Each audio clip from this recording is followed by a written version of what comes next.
So how is this going to fix your wobbly switches and sockets?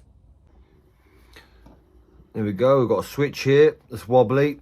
We could just tighten up that 3.5 screw, but it's just spinning. So we can get that one, but we've still got a bit of wobble that end. So we'll whip it off.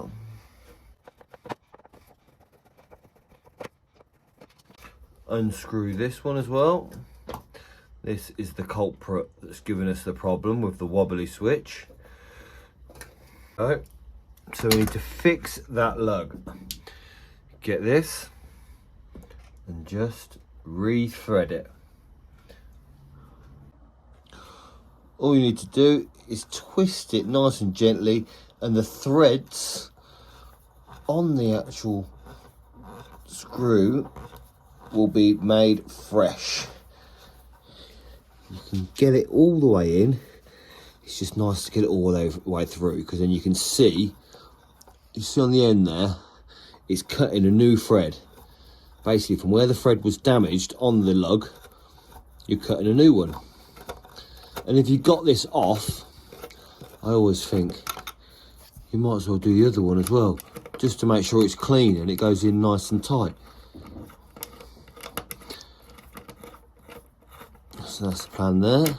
That is nice and clean.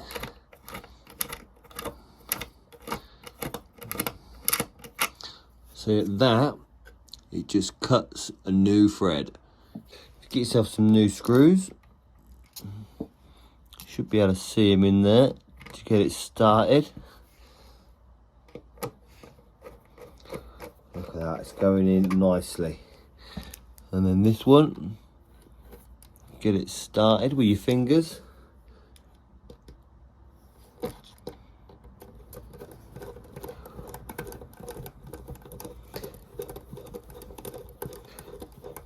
And now that will tighten up nicely and stop that switch or socket from wobbling around.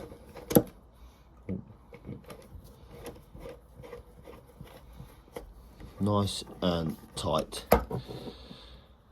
And that is not going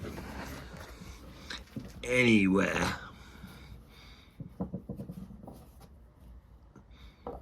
Perfect.